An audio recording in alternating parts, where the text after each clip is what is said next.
नमस्कार मित्रांनो, आज आपण आयुष्य बदलून टाकणारी एक कथा बघणार आहोत. कधी तुमच्यासोबत असं झालंय का की तुम्हाला वाटलं आता सगळंच संपलं, तुमच्या आजूबाजूला फक्त अंधार आहे आणि या अडचणींच्या दलदलीतून बाहेर पडण्याचा कोणताही मार्ग नाही? जर तुम्ही आज याच अवस्थेत असाल तर ही कथा खास तुमच्यासाठी आहे. कारण आयुष्यातला सर्वात मोठा बदल कधी होतो माहितीये? जेव्हा तुम्ही फक्त एका क्षणाचा, एका विचाराचा स्वीकार करता. आजची गोष्ट एका सामान्य व्यक्तीची आहे, ज्याने कठीण परिस्थितीत एक असाधारण निर्णय घेतला आणि त्या एका निर्णयाने त्याचं संपूर्ण आयुष्य बदलून टाकलं. रमेश, एक अत्यंत साधा आणि प्रामाणिक तरुण. त्याच्याकडे फार मोठं शिक्षण नव्हतं, पण स्वप्न खूप मोठी होती. मात्र काही वर्षांपूर्वी रमेशची नोकरी गेली. घरची आर्थिक परिस्थिती नाजूक झाली. त्याचे जुने मित्र आणि नातेवाईकही त्याला टाळायला लागले. रमेशसाठी प्रत्येक दिवस म्हणजे एक नवा संघर्ष होता. रमेशच्या मनात सतत दोन गोष्टी चालत होत्या. एक, माझं नशीबच खराब आहे, आणि दुसरी, मी कधीच यशस्वी होऊच शकणार नाही. तो स्वतःला सतत अपयशी म्हणत राहिला आणि हळूहळू त्याचे मन पूर्णपणे नकारात्मकतेच्या जाळ्यात अडकले. एके दिवशी रमेश एका जुन्या मंदिराच्या पायरीवर हताश बसलेला होता. तिथे त्याला एक वृद्ध शांत साधू भेटले. साधूंनी रमेशकडे पाहिले आणि विचारले, "मुला, तू एवढा दुःखी का आहेस?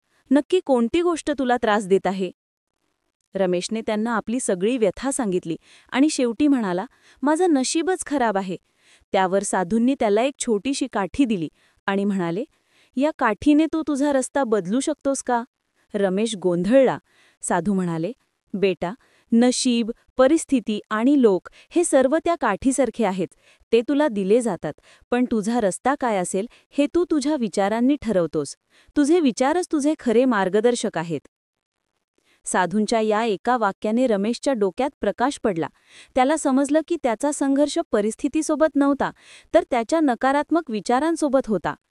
त्या दिवसापासून रमेशने स्वतःच्या विचारांवर काम करायला सुरुवात केली. त्याने "मी अपयशी आहे" या विचाराची जागा "मी प्रयत्न करेन" या विचाराने घेतली. त्याने पुन्हा नव्याने प्रयत्न केले, छोटे छोटे उद्योग सुरू केले. प्रत्येक अपयशानंतर तो शिकला आणि पुढे गेला. आणि आज तोच रमेश एका यशस्वी कंपनीचा मालक आहे.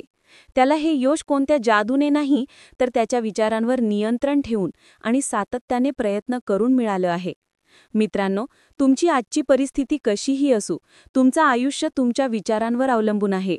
लक्षात ठेवा, नशीब तुम्हाला संधी देतं, पण तुमचे विचार त्या संधीचं सोनं करतात.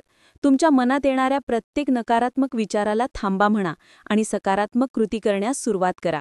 हाच तो एक निर्णय आहे जो तुमच्या आयुष्य बदलून टाकेल. जर या कथेने तुमच्या मनात आशा निर्माण केली असेल तर लगेच लाईक करा आणि तुमच्या मित्रांना शेअर करा. अशाच प्रेरणादायी व्हिडिओसाठी चॅनलला सबस्क्राईब करायला विसरू नका.